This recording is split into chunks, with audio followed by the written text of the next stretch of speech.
Hello everybody, and welcome back to a brand new video. In today's video, we'll be analyzing the 2022 Georgia Senate race and where I think it stands as of today, and why, as the title probably already told you, I think Raphael Warnock, the Democratic incumbent, is on track to win re-election. This is a very important Senate race. It could easily decide control of the U.S. Senate. I think Georgia is a state that Republicans need to win the Senate. Nevada is probably their most important target as of right now, but Georgia's definitely number two in my eyes. And if they lose Pennsylvania, they literally do not have a path without Georgia. So the Republicans need to win Georgia. They've been really concerned about it for a while now, but especially as of late with the story I'm about to talk about having been leaked just last night. And things are just not looking good for Herschel Walker at this point, which is why I think that he's going to end up losing this race, which was, again, originally a very winnable race for him. And Georgia's still a winnable state for Republicans, as we know this. We know Brian Kemp is very likely to get reelected in November against Stacey Abrams. He's polling 6% ahead of her, and he's going to probably win by a similar amount. I fully expect Abrams to lose that race, and I would be quite surprised if she manages to pull it off or even get within 3 or 4 points of Brian Kemp. And the Republicans are going to hold on to the Secretary of State office with Brad Raffensperger, and they're going to hold on to most of their competitive statewide positions, but in the Senate race, it's just not looking too good for Raphael or for Herschel Walker. He's, I think, going to be the lone Republican in Georgia to lose statewide. So let's talk about this. Let's talk about why. Let's talk about what it's going to look like. Let's talk about where I stand on this race as of today. So, number one, there was a story leaked just last night. And again, it's a bit of an October surprise, if you will. There are going to be more across many states. But the October surprise in Georgia, it seems, is that Herschel Walker has reportedly paid for one of his ex-girlfriend's abortion in the past. So regardless of what you think of abortion, regardless of if you're pro-choice or anti-choice, or you want to identify as pro-life or in favor of a woman's right to choose, or whatever you want to call your position, this is a very, very bad story politically for Herschel Walker. There are going to be some people who don't care. These are probably pro-choice voters, but the people that don't care, that are the pro-choice voters, are probably already backing Raphael Warnock. And I think that that Herschel Walker lost all of his potential support with pro-choice voters after the Dobbs decision, because prior to that, I could have seen some crossover with pro-choice voters, and especially pro-choice Democrats, to vote for Republicans, because we were looking at a red wave year. But since the Dobbs decision, abortion's become a lot more polarized, and I think we're going to see a lot more historically Republican voters vote Democrat this year because of this issue. And so ultimately, when we take a look at this, the people that aren't going to care about abortion, or don't think abortion is necessary or okay or tolerable or whatever, they're probably already voting for Raphael Warnock in large numbers. And then the people that will care about abortion, the people that are against abortion in Georgia, are generally white, evangelical, conservative voters. And here's the thing: this isn't me saying that Raphael Warnock is going to suddenly win in a landslide, that he's going to get every single formerly Republican pro-life voter. But the issue for Herschel Walker here is this depresses the base. That doesn't mean that, again, I'm not expecting all those red counties in the rural areas to flip, but I am expecting there to be, a bit of backlash against Herschel Walker. This is going to change at least a few people's minds on Herschel Walker. He's already a shaky candidate as is. He's, I think, the most scandal-ridden GOP candidate for Senate this year. That's saying a lot, because they're running some pretty bad candidates. And so, when you take a look at what's happened to Herschel Walker, it has not been good. First of all, he has been, there are credible allegations of domestic abuse against him by his ex-partners and whatnot. And there's actually an ad that the Warnock campaign is running right now, where it's I think his ex-girlfriend or ex-fiance talking about how he literally put a gun to her head and said, "I'm going to blow your profanity brains out." So that's thing one. Thing two is that Walker allegedly parented multiple children out of wedlock with other women who weren't, who he wasn't in a public relationship with.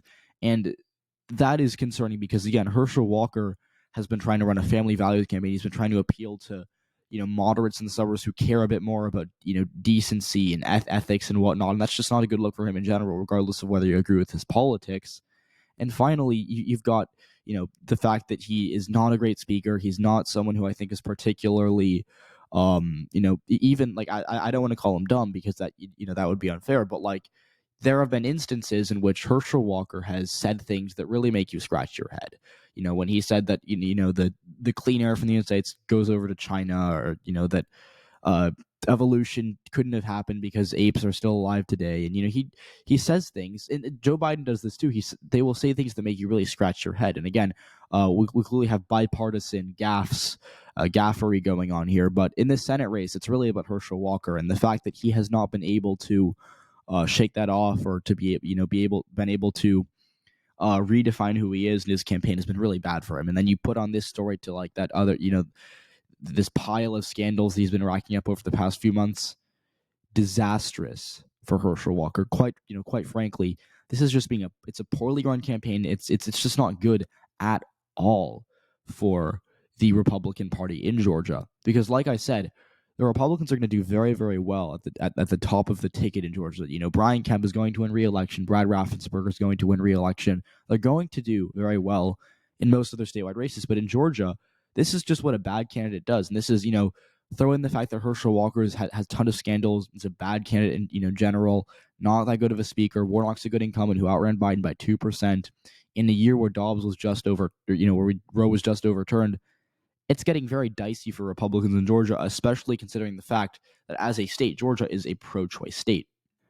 Even in 2020, where again, we've seen evidence that people's position on abortion has shifted to the left since 2020. But even in 2020, when abortion really wasn't that big of an issue, 52% of Georgians said that it should be legal in all or most situations, and only 43% said it should be illegal. And I think most of those undecideds have already probably gone to the legal side. And either way, Georgia is a state where Republicans they absolutely have to win moderate voters in the suburbs of Atlanta, which we'll talk about in a second. But a lot of that crossover, because again, a lot of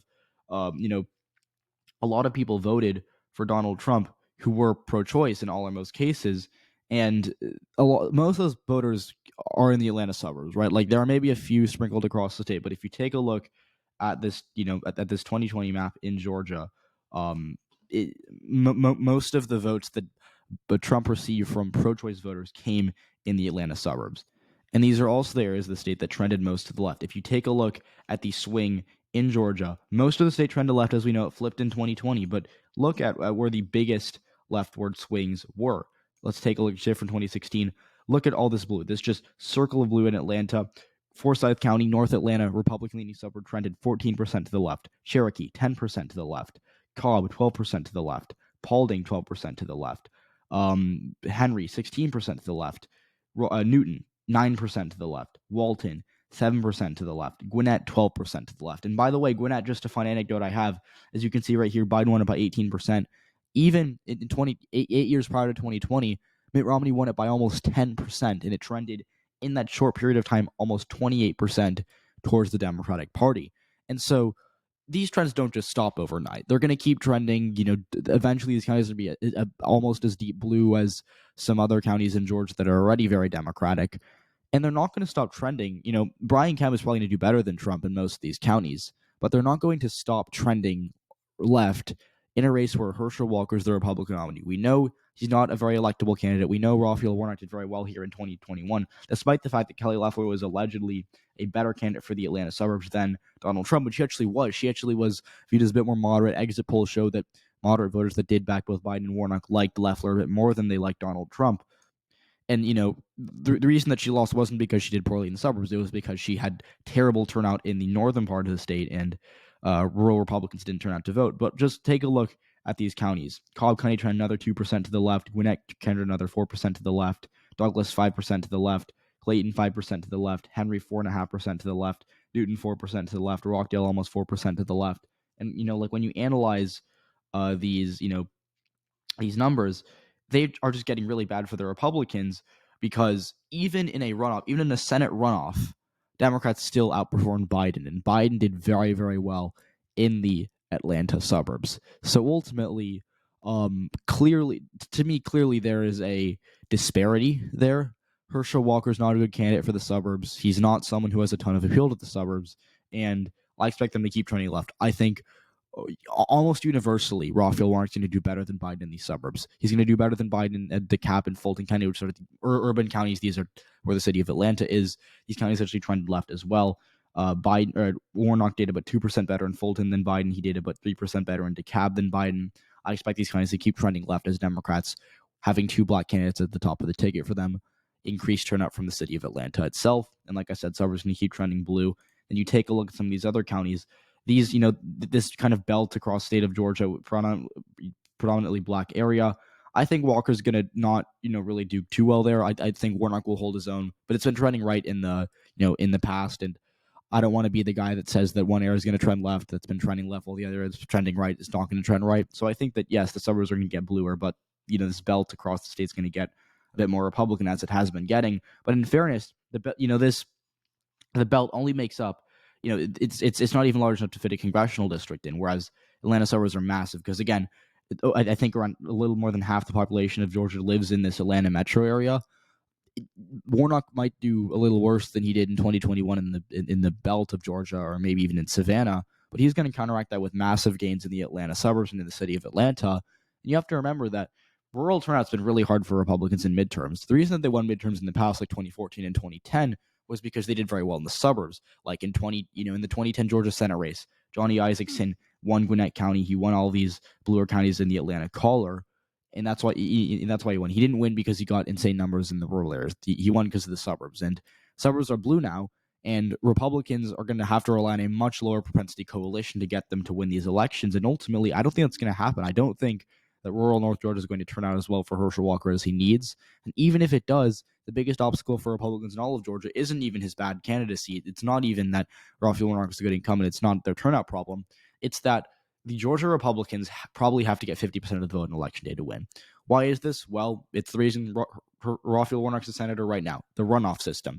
You have to crack 50% of the vote on election day to avoid the runoff and just win outright. And in 2021, we had a three-way race between Warnock and two other Republicans, Loeffler and Collins, and the top two finishers advanced to a runoff where it was just a pure two-way race. There is a Libertarian candidate running in this race, and Libertarians, as we know, tend to take away votes from both parties, but they tend to take away more from Republicans. And so this, the abortion story provides a lane for Republicans who don't like Walker, who know about the story, who really despise the fact that he was tied to an abortion, might vote Libertarian now. So I think Libertarian percentages are going to be highest in these northern Georgia counties and in these southern Georgia counties that are deep red, very white, very rural counties. And so, while I don't think Libertarians are going to really do well statewide, they're only going to get about 2.5% of the vote.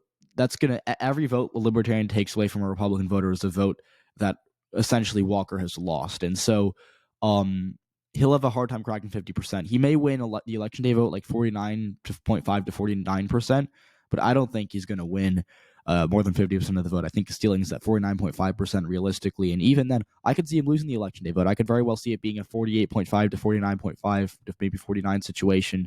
And either way, it'll go to a runoff. And as we know, runoff electorates tend to be even more Democratic than midterm presidential electorates. In fact, we have realistic data that would suggest that the 2021 runoff election was a Biden plus three electorate, because while white turnout in the northern counties and in the southern counties fell, turnout from Atlanta, black turnout, and turnout from the suburbs of Atlanta made up a higher percentage of the electorate. Again, it's not like Democrats, like suddenly more Democrats voted in the 2021 runoffs than in the 2020 election, but we saw as a percentage of the electorate, because the white vote went down, the black and suburban share of the electorate spiked, and that was what got Warnock to a victory. It's not even because there were a ton of Trump voters that crossed over and voted for him. That's not why he outran Biden by 2%. It's because he engineered turnout from his side while Republicans were unable to get turnout from their side. And so I think we're going to see a similar thing in the midterm. But most importantly, if it goes to a December runoff, that would greatly hurt Republican chances because they'd have a harder time getting rural turnout. So that's why I think that there's like a bit of a a safety net for Democrats in Georgia. Herschel Walker could still win, but the fact that this runoff is still in place is really bad for Republicans, and it kind of prevents him from winning this election unless he gets to 50% on election day. And, we know that in the polling data, That's not happening. In fact, he hasn't gotten 50% in a single poll except for one in April that was a Republican internal. All the nonpartisan polls have a close but narrow Warnock leading race. Fox has Warnock up by 5. DFP has it tied. YouGov has him up by 2. UGA does have Walker up by 2, but he's only at 46%, and this is not that great of a poll. Maris has him up by 5. Sanders Street is a bad poll. I wouldn't really read too much into it. Quinnipiac has has Warnock up by 6. Insider Advantage did have Trump winning Georgia, but in fairness, they have Warnock down by 3. Echelon I don't really like either, so we're just going to ostracize that poll. And we did have a stretch of a few polls that had Walker up, but Emerson literally had Walker doing 50% better with black voters than Kelly Loeffler, which is highly unlikely against an incumbent like Raphael Warnock. So you can discard that poll, and then Trafalgar had Trump winning Georgia by 4%. So I wouldn't read too much into that one. And I have my own polling aggregate. I make my own aggregate. I chuck out some polls that are super crazy, and I kind of just analyze the remaining polls and I adjust for a shift. And I even give in every poll that didn't have 2020 results, I just assume they're undersampling Republicans, and I give them a 2% boost, which is actually not even fair to Democrats. I think you could say that you should just keep them the same, but I give because this is intentionally a Republican leaning metric just to see, because again, a lot of Republicans say, "Oh, the polls are lying." Well, I factor that in, and I give Republicans, kind of a handicap here, and they're still down by 1.3% in Georgia, which is a state where the polls were dead on in 2020. In fact, RCP's average actually had Trump winning Georgia. He lost it by obviously 0.2%. The runoff polls were basically spot on, although I think they slightly underestimated Jon Ossoff. And the in 2018 and 2016 and 2012, polls underestimated Democrats in Georgia. So I think the Democrats are going to do pretty well in Georgia this year. Again, Brian Kemp will still probably win re-election, and as will Brad Raffensperger and most Republican candidates statewide. But Herschel Walker and Raphael Warnock is the race that really matters here, and I think that the headline race of Georgia is going to go blue this year. So thanks so much for watching this video. I hope you enjoyed. If you did, please leave a like, subscribe to the channel if you haven't already. I'll see you all next video. Bye, guys.